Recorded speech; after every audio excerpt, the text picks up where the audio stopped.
আসসালামু আলাইকুম সবাইকে। গরিবের পাঠশালার সাথে তোমাদের মধ্যে আবার আমি চলে আসলাম বাংলা নিয়ে।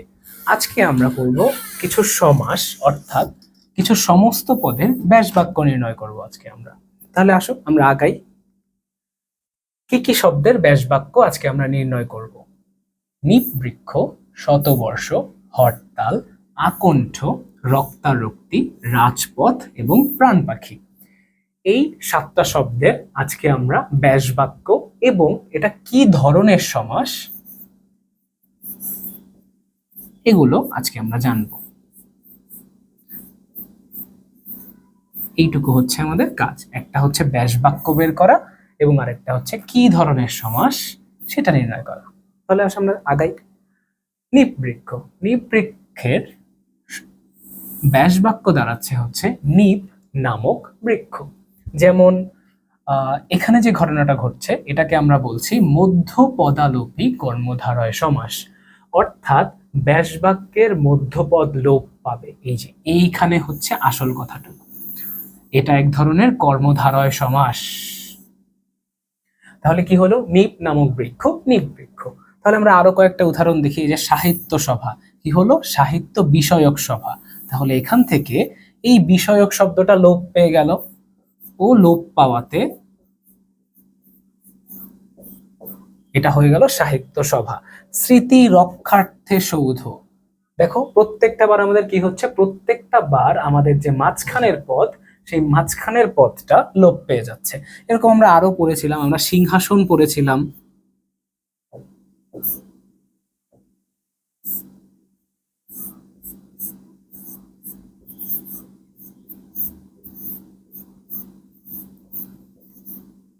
সিংহাসন কি পড়েছিলাম মনে আছে? সিংহাসন ছিল হচ্ছে সিংহ চিহ্নিত আসন।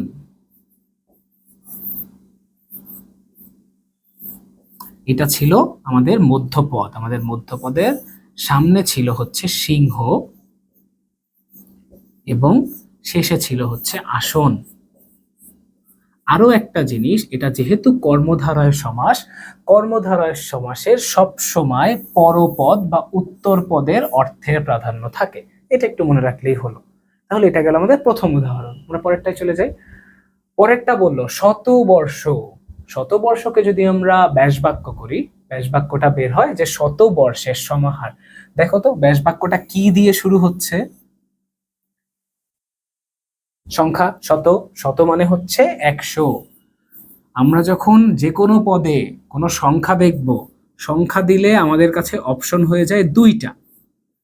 আমরা যখন দেখব যে একটা সমস্ত পদ যেটা আমাদেরকে দেওয়া ছিল সেটা সামনে যদি একটা সংখ্যা থাকে, তাহলে আমাদের অপশন দাঁড়ায় দুইটা। প্রথমটা হচ্ছে হয় এটা দ্বিগু সমাস,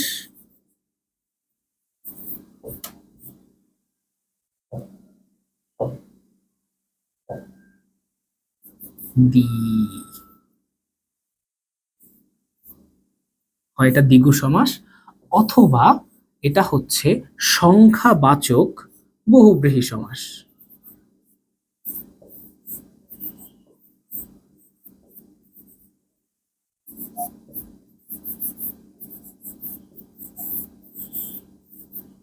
আমাদের অপশন হচ্ছে এই দুইটা, হয় এটা দ্বিগু সমাস, না হলে এটা সংখ্যাবাচক বহুব্রীহি সমাস, তাই না?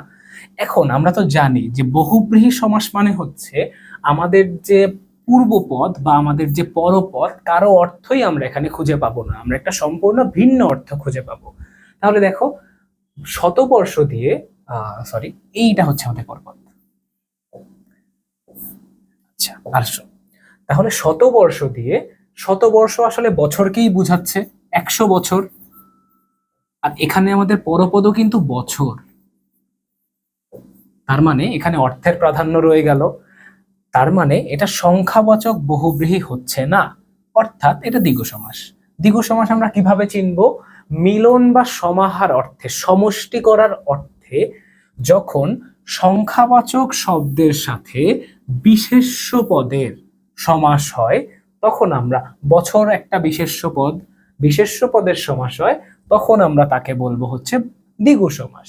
যেমন এখানে আরো অনেকগুলো আছে। চতুষ্পদী হচ্ছে 4 পদের সমাহার, পঞ্চনদ হচ্ছে 5 বা 5 নদের সমাহার, সে তার হচ্ছে সে, এই সে মানে কিন্তু সর্বনাম পদ সে না, এই সে মানে হচ্ছে তিন, তিন তারের সমাহার। পরের এক্সাম্পল, হরতাল। হরতাল হচ্ছে একটা নিত্য সমাস, একটা খুব ইম্পর্টেন্ট জিনিস আমাদের জন্য। বোথ আমাদের এইচএসসি এবং আমাদের অ্যাডমিশন দুই এক্সামেই আমাদের নিত্য সমাসের অনেক অনেক ইম্পর্টেন্ট একটা টপিক হলো নিত্য সমাস। নিত্য সমাস হচ্ছে যে সকল সকল সমাসের ব্যাস বাক্য সাধারণত হয় না, অথবা ব্যাস বাক্য তৈরি করতে আমাদের অন্য শব্দের সাহায্য প্রয়োজন, বাহিরে থেকে নিয়ে আসতে হয় সেই শব্দগুলোকে ব্যাস বাক্যে, তখন আমরা এটাকে নিত্য সমাস বলে থাকি। তাহলে নিত্য সমাসের একটা উদাহরণ হচ্ছে হরতাল। হরতালের ব্যাস বাক্য আমরা লিখি হচ্ছে তাল তাল। এখন অ্যাডমিশন বা এইচএসসি যে কোনো কিছুর জন্য আমাদের মূলত তিনটা বা চারটা নিত্য সমাস খুব ইম্পর্টেন্ট, যেই তিনটা আমরা এই একটা বাক্য দিয়ে মনে রাখতে পারি। আমরা 92 জন